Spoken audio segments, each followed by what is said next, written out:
जय श्री कृष्णा भाइयों और बहनों, आपकी अपनी चैनल पूजा अर्चना सरोज गोयल में आप सभी का बहुत बहुत स्वागत करती हूँ।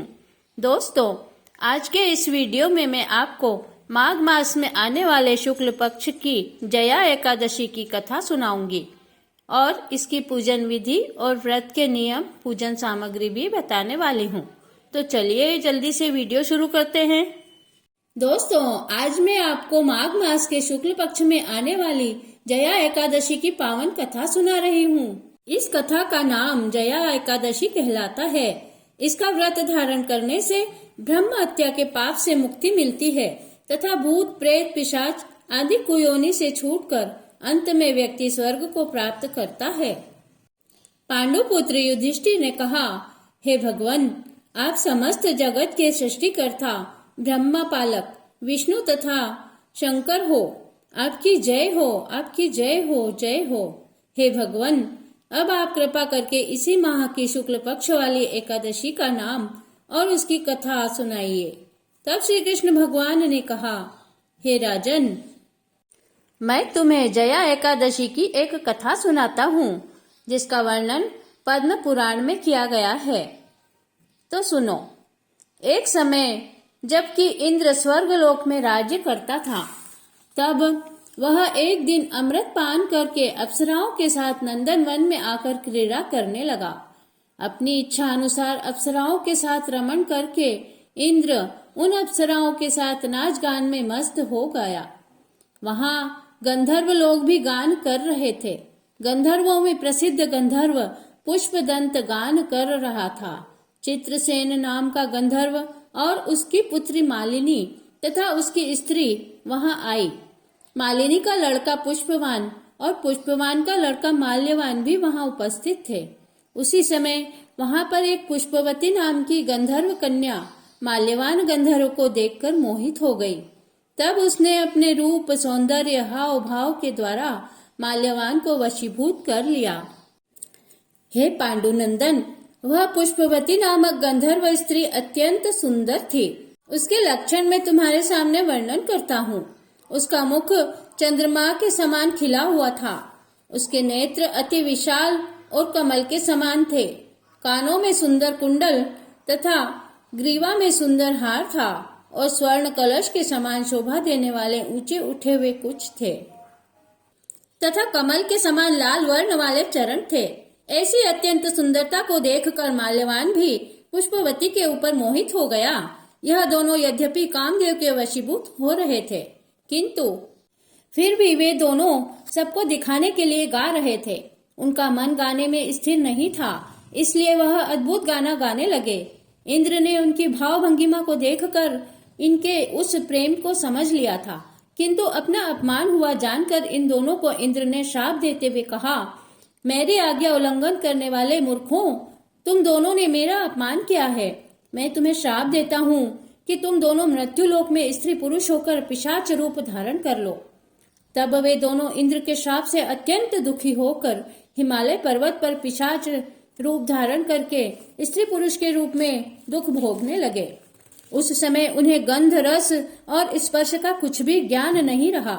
वह उस स्थान पर इतने कष्ट भोग रहे थे कि शरीर की जलन के कारण निंद्रा भी नहीं आती थी। कड़ाके की सर्दी को सहन करते हुए वे दिन व्यतीत कर रहे थे। एक दिन पिशाच ने पिशाचिनी से कहा, न जाने हमने पूर्व जन्म में कौन से कर्म किए हैं कि जिसके कारण हमें इस पिशाच योनि को प्राप्त करके इन यातनाओं को सहन करना पड़ रहा है। वे नाना प्रकार से विचार करते, दुख सहते उसी स्थान पर जीवन व्यतीत करने लगे। देवयोग से जब माघ मास में शुक्ल पक्ष की जया एकादशी का दिन आया, तब उस दिन इन दोनों ने दिन भर न तो कुछ भोजन ही किया, न जल पिया और न कोई पाप कर्म ही इनके द्वारा हुए, न फल फूल का आहार किया।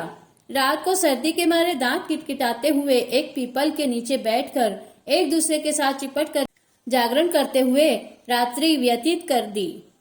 इसके प्रभाव से द्वादशी के दिन प्रातःकाल भगवान नारायण की कृपा से इन दोनों की वह पिशाच देह छूट गई और अत्यंत सुंदर अपनी पूर्व देह गंधर्व तथा अप्सरा की धारण कर ली। तब सुंदर वस्त्रों और आभूषणों से अलंकृत होकर यह दोनों ही स्वर्ग लोक को गए। इनको इस प्रकार सुंदर देह धारण किए देख गंधर्व और देवतागण आकाश में से पुष्प वर्षा करते हुए इनकी स्तुति करने लगे। तब इन दोनों ने स्वर्गलोक में उपस्थित होकर देवराज इंद्र को प्रणाम किया। इनको अपने प्रथम रूप में देखकर देवराज इंद्र को भी महान आश्चर्य हुआ। तब इंद्र ने पूछा, हे माल्यवान, तुम दोनों ने अपनी पिशाच देह से किस प्रकार छुटकारा पाया, सो सब मुझसे कहो। माल्यवान ने कहा, हे सुरराज, भगवान विष्णु के प्रभाव तथा जया एकादशी के व्रत के पुण्य फल से हमारी यह पिशाच देह छूटी है। यह सुनकर इंद्र ने कहा, हे माल्यवान, एकादशी व्रत करने तथा विष्णु के प्रभाव से पिशाच देह त्याग कर पवित्र होने से तुम दोनों शुद्ध हो गए हो। अब तुम पुष्पवती के साथ रहकर विहार करो। हे युधिष्ठिर, इस जया एकादशी के व्रत धारण करने से समस्त बुरी योनियों से मुक्त होकर स्वर्ग की प्राप्ति होती है। जो मनुष्य इस जया एकादशी का व्रत भक्ति पूर्वक नियम पूर्वक करते हैं, वे लोग निश्चय ही स्वर्ग की प्राप्ति करते हैं।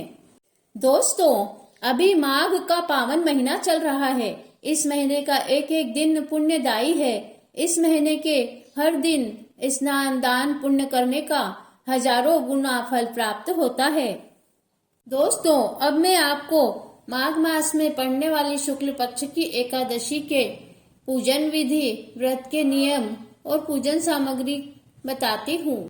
एकादशी का व्रत करने वालों को दशमी के दिन से ही इसके नियम का पालन करना शुरू कर देना चाहिए।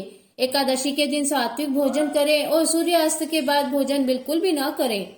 दूसरे दिन ब्रह्म मुहूर्त में उठकर एकादशी के दिन अपने नहाने के जल में तिल और गंगाजल डाल के पवित्र स्नान करें। उसके बाद स्वच्छ कपड़े पहने और भगवान श्री हरि नारायण को नमस्कार करके अपनी पूजन शुरू करें।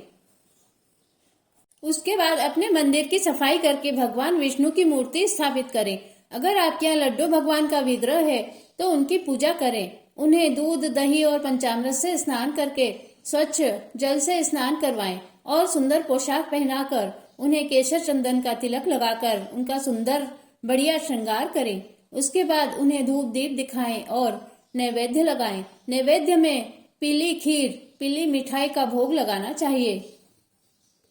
अगर आपको तुलसी पत्र ज्यादा मिल जाए तो एकादशी के दिन तुलसी अर्चन करना बहुत फलकारी माना गया है। एकादशी के दिन भगवान को चावल नहीं चढ़ाना चाहिए, भगवान को तिल अर्चन करना चाहिए।